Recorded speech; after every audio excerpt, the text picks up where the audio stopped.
வணக்கம், நான் உங்கள் அம்மா சமையல் மீனாட்சி. இப்போ நன்னாரி சர்பத்து நம்ம ரெடிமேடாக எப்படி செஞ்சு வச்சுக்கிறது அப்படின்னு சொல்லிட்டு பார்க்கலாம். நம்ம செஞ்சு எடுத்து வச்சிட்டோம்னா திடீர்னு யாராவது வந்தாங்கன்னா உடனே ஒரு லெமன் புழிஞ்சி ஜூஸ் போட்டு கொடுத்துடலாம். இப்போ நன்னாரி சர்பத்து எப்படி பண்ணுறதுன்னு பார்க்கலாம். நன்னாரி சர்பத்துக்கு தேவையான பொருட்கள் பாருங்கள். நன்னாரி வேர் நாட்டு மருந்து கடையில் கிடைக்கும். இது 25 கிராம் வாங்கியிருக்கேன். 25 கிராமுக்கு நம்ம ஒரு 200 கிராம் வெல்லம் வச்சுருக்கேன். இஞ்சி பார்த்திங்கன்னா ஒரு 20 கிராம் சின்ன பீஸ் நல்லா இவ்வளோ நீட்டுக்கு திருவி எடுத்து வச்சுருக்கேன். ஏலக்காய் பொடி ஒரு அரை ஸ்பூன் வச்சுருக்கேன். ஒரு லெமன் வச்சுருக்கேன். இப்போ நம்ம இதை எப்படி ரெடி பண்ணுறதுன்னு பார்க்கலாம். பாருங்கள், 25 கிராம் நன்னாரி வேர் வாங்கினீங்கன்னா இது நமக்கு ஒரு அரை லிட்டர் வரும். அரை லிட்டர் நம்ம செஞ்சு ரெடி பண்ணி ஃப்ரிட்ஜில் வச்சுக்கிட்டோம்னா எப்போ தேவையோ அப்போ எடுத்து நம்ம கலக்கி குடிச்சிக்கலாம்.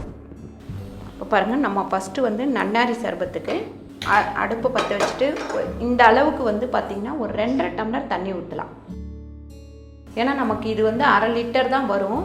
அதனால் ஒரு 2.5 டம்ளர் ஊற்றினா அரை டம்ளர் தண்ணி அதில் வற்றிடும்.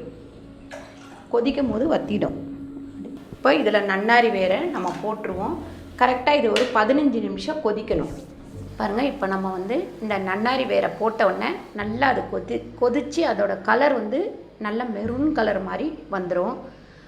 அது வர வரைக்கும் நம்ம கொதிக்க விடணும். ஒரு 15 நிமிஷமாக தான் ஆகும் இது கொதிக்கிறதுக்கு. இப்போ இதில் பார்த்திங்கன்னா நம்ம இந்த இஞ்சி திருவி வச்சுருக்கிற இஞ்சியும் போட்டுடலாம். இப்போ இந்த ஏலக்காவையும் போட்டு கொதிக்க விடலாம்.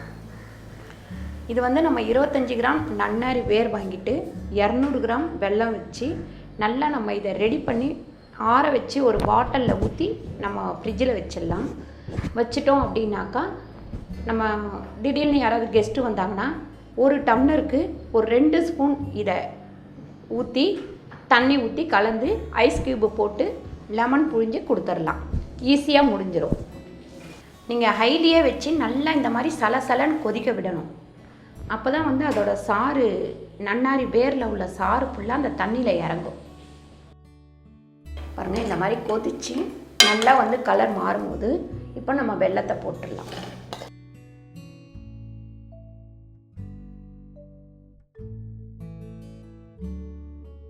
வெல்லம் நல்லா கரையிற வரைக்கும் இது நம்ம கொதிக்க விடணும். பாருங்கள், நம்ம வெல்லம் போட்டதுக்கப்புறம் இந்த மாதிரி நல்லா கொதிக்கணும். ஒரு 10 நிமிஷமாவது இதை நீங்கள் கொதிக்க விடணும். இப்போ வெல்லம் நல்லா கரைஞ்சிருச்சு. நம்ம அடுப்பை ஆஃப் பண்ணிவிடுவோம். ஆஃப் பண்ணிவிட்டு இதை ஃபஸ்ட்டு பெரிய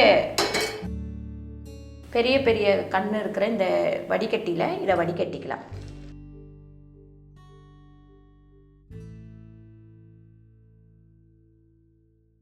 பாருங்கள், இதில் பார்த்திங்கன்னா நன்னாரி நம்ம உடம்பு சூட்டை தணிக்கக்கூடிய சக்தி அதில் இருக்குது. அதுக்கடுத்து பார்த்திங்கன்னா நம்ம இஞ்சி ஜீரணம் ஆகக்கூடிய சக்தி இருக்குது. நம்ம பித்தத்தை தணிக்கக்கூடிய சக்தி இருக்குது. ஏலக்காய் பார்த்திங்கன்னா ஜீரணமே ஆகாமல் இருக்கிறவங்களுக்கு டக்குன்னு ஜீரணம் ஆகிறதுக்கு நம்ம ஏலக்காய் சேர்த்துருக்குறோம். இப்போ இது கொஞ்சம் நல்லா ஆறட்டும். ஜூஸ் எப்படி போடுறதுன்னு பார்க்கலாம். பாருங்கள், இப்போ நன்னாரி சர்பத் எப்படி போடுறதுன்னு பார்க்கலாம். ஃபஸ்ட்டு ஒரு நம்ம ஒருத்தருக்கு போடுறது அப்படின்னா ஒரு லெமன் போதும்.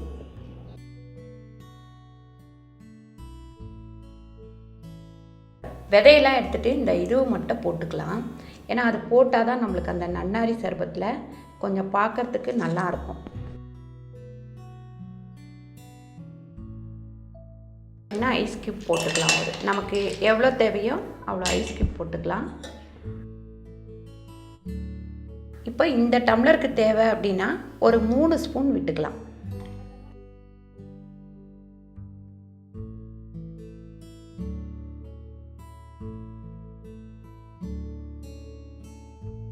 சில டைம் இனிப்பு பத்தலை அப்படின்னா நம்ம இன்னும் கொஞ்சம் கூட இதை போட்டுக்கலாம். பாருங்கள், ஈஸியாக சிம்பிளாக இதை ரெடி பண்ணி வச்சுக்கிட்டோம் அப்படின்னா நம்ம ஈஸியாக நன்னாரி சர்பத்து உடனே போட்டு கொடுத்துடலாம். இந்த வீடியோ உங்களுக்கு பிடிச்சிருந்தா லைக் பண்ணுங்கள், ஷேர் பண்ணுங்கள், சப்ஸ்கிரைப் பண்ணுங்கள், ஃபேஸ்புக்கில் ஷேர் பண்ணுங்கள், மறக்காமல் கமெண்ட் பண்ணுங்கள். நன்றி, வணக்கம்.